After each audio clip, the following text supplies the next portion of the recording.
Thank you, ma'am. So we will take up the next presenter, Dr. Maheshwari. Yes, Are you ready ma'am. for your presentation? Yeah. Yes, I ma'am. think this is the final presentation of the final technical session. Please share your screen. Over to you. You can start presentation.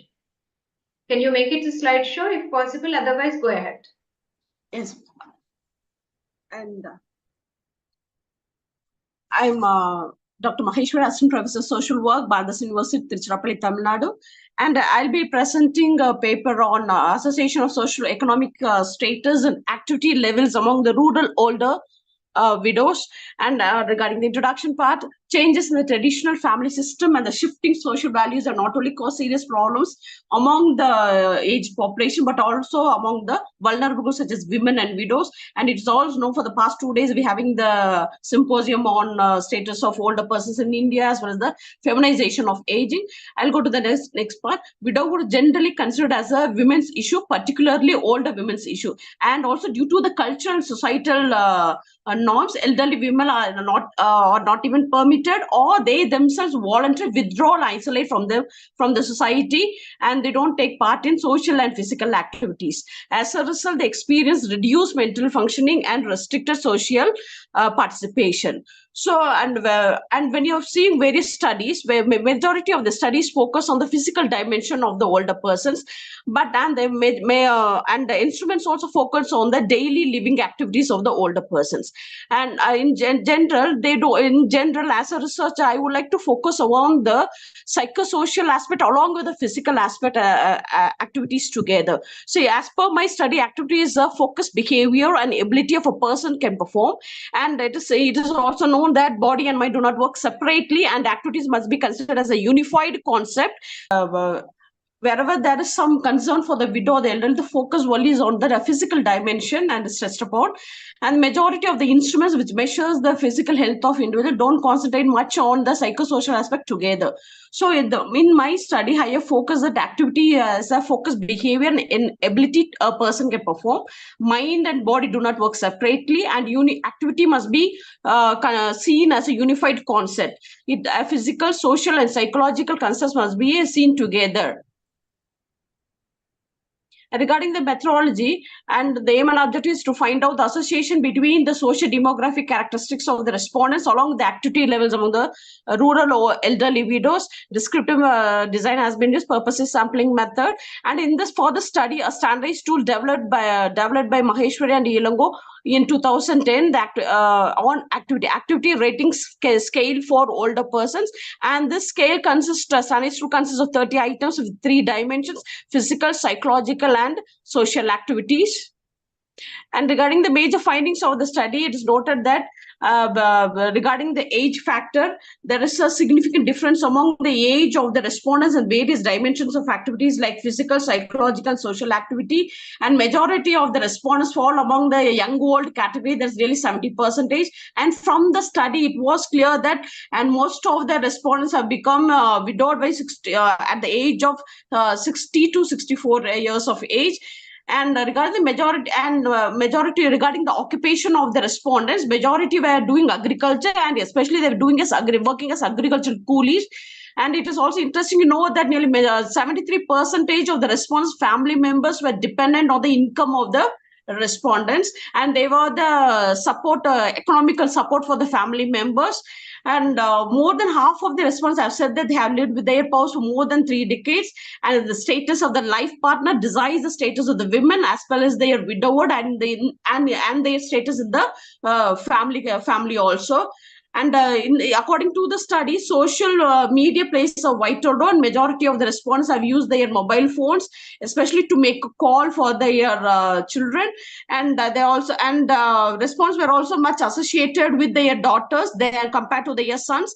And majority of the elderly widows were residing with their sons. Nearly 66% were residing with their sons.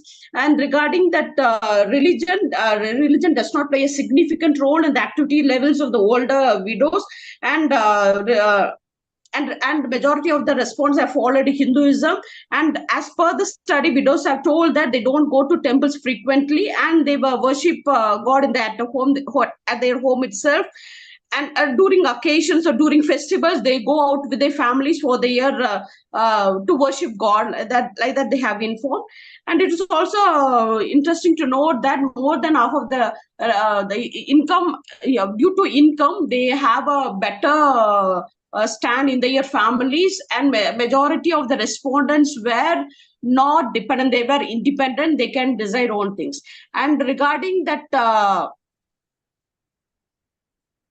and majority they were as I already told, that they were doing they were working as agriculture coolies, and few percentage of the respondents had their own properties, and they were not paid when they're working in their lands, and majority of their respondents nuclear families. Here I mention is they live along with the sons, and nearly 30% of the widows are living alone, and they have no access to the property.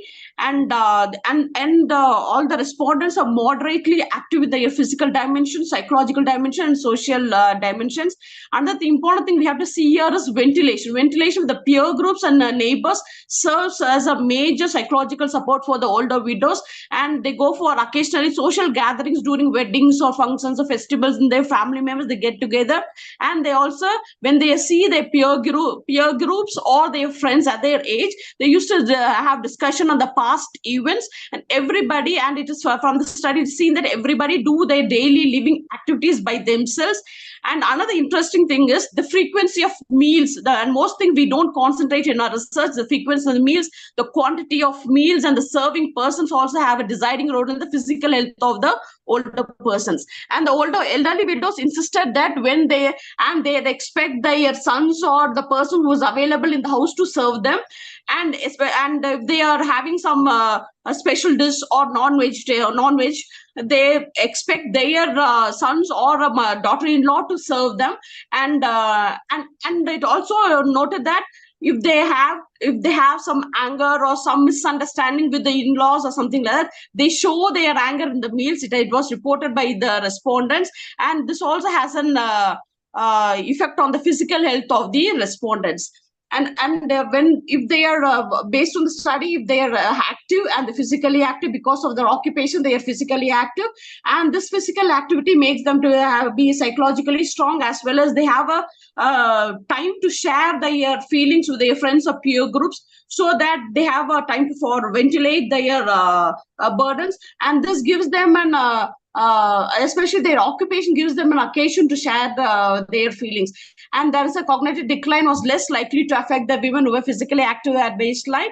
And from this study, I would like to conclude suggest that the decline in the family ethical values have made the members to be individualists, and weakening of the family relationship and occupational primacy have allowed and made the youngsters to spend little time with their parents or the elderly people. And I insist here, sensitization among the younger generation as well as the family members is a need that and we must give enough time for the older persons to live on their own, because I have seen this in my streets. All the grannies join together, they have their own schedules, they go for walking correct at the time 5 o'clock, they go for walking, and they make them physically active, and they do the household chores also. And unless the in-laws others interfere with their style of living, they are happy on their own. So it is important that we must give space for the older persons, and we must understand older persons. As aging is common, everybody will face it. Even their understanding on age is entirely different. We have to understand that concept, give space for them. And I would like to conclude that if a person is physically active, automatically the psychological health will be improved, and the social gatherings will be improved, social participation, socialization will be improved. So that when seeing a person's activity, it must be seen as a unified concept. Physical, psychological, social activity must come together, seen together to understand the quality of life of older persons. Thank you for the opportunity. Especially thank the organizers for accepting my presentation at the last moment. Thank you for the opportunity. Okay. Thank you, Dr. Maheshwari. It was very socially eye-opening presentation, I would say. So thank you. So you can stop sharing the screen and